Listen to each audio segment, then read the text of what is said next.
Magandang gabi mga masters, bali ngayon po ay 8 videos po ma-upload ko po sa aking YouTube channel.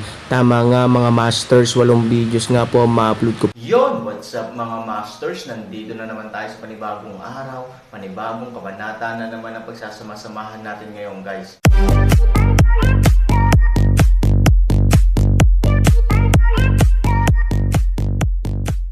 Bali mga masters, kung bago ka pa lang po sa aking YouTube channel, please click the subscribe button, lalong-lalo na po yung notification bell guys, para maging connected pa rin tayo sa isa't isa at maging updated kayo sa mga susunod ko pang video.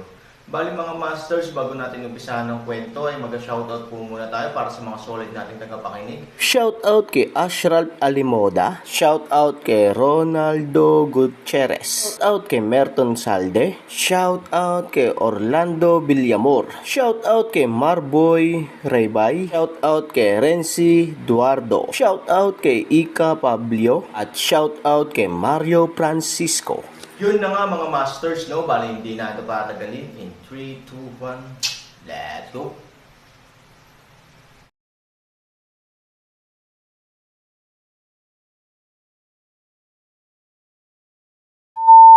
Ang katawan ng leon, na may mukha ng tigre, ay may mga pakpak sa likod nito, at sa katawan nito ay may itim at pulang apoy na nakatago sa pagitan ng mga pakpak at binti nito. Ang mga kuko ng leon ay maliwanag, tulad ng bakal na sinunog sa apoy. Ano ito? Namutla ang mukha ni Aaron. Bagamat napakaliit nito, talagang nakakatakot at nakakabigla ang hitsura nito. Parang demonyo. Kawawa, kawawa. Biglang lumitaw ang isang pangalan sa isipan ni Aaron. Isa sa mga mabangis na hayop noong unang panahon, mahirap at kakaiba. Gayunpaman, ang kahirapan ay kasing laki ng isang baka, ngunit sa harap nito, ito ay parang graba. Pagkatapos ng mahabang panahon, kinain mo ba ang lahat ng lakas at lahat ng nasa lilang emosyon? Nagyayelong mukha ni Aaron at malalim ang boses. Lahat pumunta dito. Ang Aaron ay mahinang umiinom. Pakinggan ang sigaw ni Aaron, isang grupo ng mga tao ang lahat ay nagmamadali sa nakaraan, tingnan ang Aaron ay natatakpan ng pawis, ang sitwasyon ay hindi maganda, ang mga tao ay nag-aalala din. Huwag kang matigilan, lahat ay magtitipon ng kanilang espiritual na kapangyarihan kay Liu Xia. Liu Xia, kunin mo ang aking kaliwang kamay at ilagay ito sa kaliwang balikat ni Ziking. 3,000 kagyat na paraan ng boses. Nang marinig ang mga salita ni Aaron, agad na tumingin si Liu Xia kay Aaron nang may pag-aalala, ano ang problema ni Ziking? Gawin mo ang sinabi sa iyo. Huwag kang magsalita ng walang kaparerikan. Malamig na sabi ni Aaron. Willow sinulid walang magawa tango, kaliwang kamay biglang kinuha Aaron's kamay, dahan-dahang ilagay sa lilang pakiramdam kaliwang balikat. Lahat sa aking utos. 3,000 command A, binuksan ang isang mata upang walisin ang isang mata publiko. Tumanggo ang lahat. 3, 2, 1, lumipat. Sa sandaling bumagsak ang boses ni Aaron, isang grupo ng mga tao ang sinasadyang pumila, at pagkatapos ay nagtulungan. Boom! Isang napakalakas na enerhiya ang agad na umatake sa katawan ni Ziking, at halos kasabay nito, biglang nawala si Aaron sa sarili niyang kaguluhan. Halos magkapareho, ang dalawang puwersa ay perpektong konektado. Isang grupo ng mga tao ang biglang nadama na sila ay tumama sa isang malaking butas ng pagsipsip, at ang kanilang espiritual na kapangyarihan ay nawala ng baliw. At Aaron sa oras na ito, malamig na boses ng inumin, hold on. Sa susunod na segundo, ang kapangyarihan ng kaguluhan ay nahahati sa dalawang hibla, ang isa ay direktang sumasaklaw sa meridian ng lilang damdamin upang matiyak na ang meridian ay makatiis sa pagdagsa ng dalawang hibla ng enerhiya. Ang ibang enerhiya ay nakadirekta sa maliit na puting bola na sumisipsip kay Liu Xia at mabilis na binalot ito. Ang lalaki ay tila nararamdaman ang kanyang sariling panganib, nakakabaliw na pagtutol, sinusubukang masira ang Aaron na pakete. Ngunit sa kasamaang palad, nanguna na ang Aaron, at ang kapangyarihan ng kaguluhan ang pinakamalakas na kapangyarihan sa mundo. Ilang beses lang, si Xiao Baituan ay ganap na nabalot ng kapangyarihan ng kaguluhan. Bawiin mo. Ininom ito ni Han Sanchen sa mahinang boses. Matapos mabawi ng lahat ang kanyang espiritual na kapangyarihan, nag-iiwan din siya ng bakas ng kaguluhan upang ayusin ang mga meridian ni Ziking at simulan ang iba pang paggalaw. Bumaba na kayong lahat at magpahinga. Tiningnan ng Aaron ang lahat. Nagkatinginan ang isang grupo ng mga tao, tumanggo at umatras. Sa oras na ito, tumalikod si Han Sunny at hinarap ang sarili kay Ziking. Gamit ang isang maliit na kamay, tinamaan niya ang gitna ng kanyang mga kilay. Pagkatapos, ang kapangyarihan ng kaguluhan ay pumasok mula sa gitna ng kanyang mga kilay. Masakit, pagtiisan mo, mahinang sabi ni Aaron. Bagamat natatakot si Ziking, masunurin siya sa Aaron.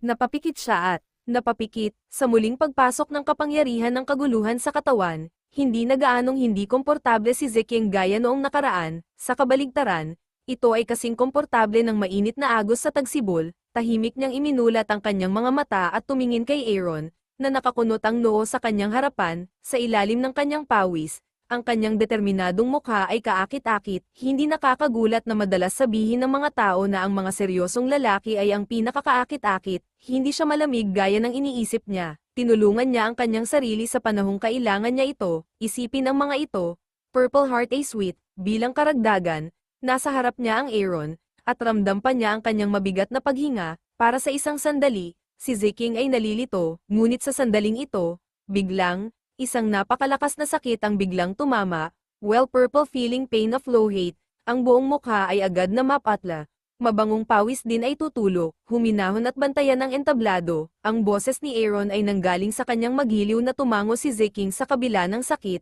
nakapikit pa rin ang mga mata at pinilit na tiisin ito. Masakit ba? Paninindigan mo? Oo, mariing tumango si Ziking, mabuti naman, sa sandaling bumagsak ang boses ni Aaron, muling lumakas ang kanyang lakas, lalong sumakit ang pakiramdam ni Ziking doon, ngunit hindi nagtagal, bigla niyang binuksan ang kanyang mga mata sa pagtataka. Ito ay magiging komportable sa susunod.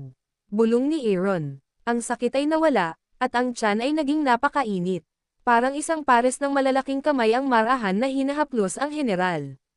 Pagkaraan ng ilang sandali, naramdaman na lamang ni Ziking ang pagkulo ng dugo sa kanyang katawan, at isang kakaibang pagnanasa ang bumabalot sa kanya. Mayroon pa siyang kakaibang set ng mga imahe sa kanyang isipan. Nang lumabas ang larawang ito, saglit siyang namumula at nahihiya.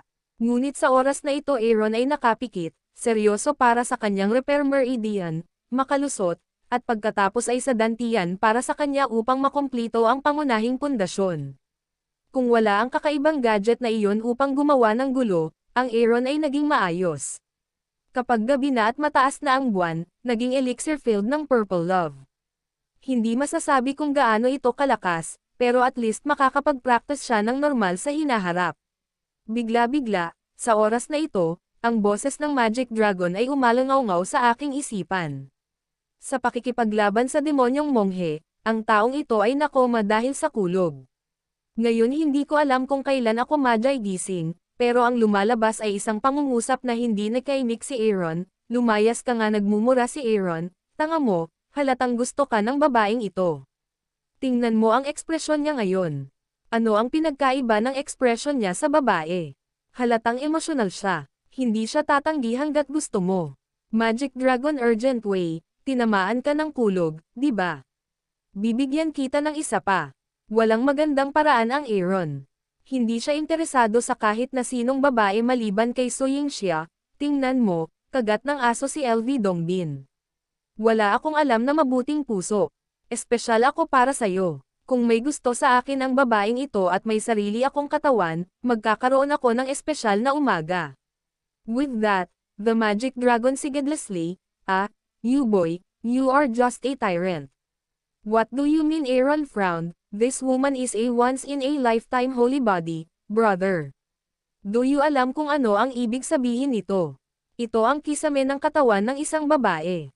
Kung aakyat ka sa babaeng ito, kasama ang iyong gininto ang katawan at ang kanyang banal na katawan, ang batang isinilang mo ay tiyak na dragon at phoenix sa mga tao.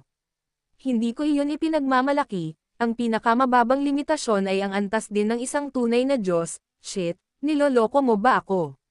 May ganyan bang problema? Shit, demon dragon ako. Nagsinungaling ako sa'yo. Masaya ka ba o masaya ako sa kanya? Kailangan kitang lokohin para sa kasiyahan mo.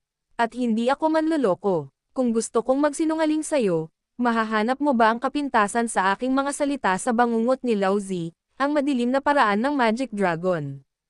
Hindi ito itinanggi ng Aaron. Tumango siya, ganun din. Manok din. Bakit hindi ka magmadali? Sa totoo lang, espesyal ang katawan ng babaeng ito, pero napakagaling niya. Siya ay dalisay, at ang kanyang mga mata ay ligaw. Shit, kung sanayin pa siya, magiging maganda siya sa mundo. Medyo mahaba, sabi ni Aaron isang gilid, sa parehong oras direktang dagdagan ang mental na lakas, direkta ito kalakal sa kalasag. May isip pa nga ni Aaron kung gaano kabaliw ang mga kalakal pagkatapos na may block, at itinayo pa ang kanyang gitnang daliri sa ere.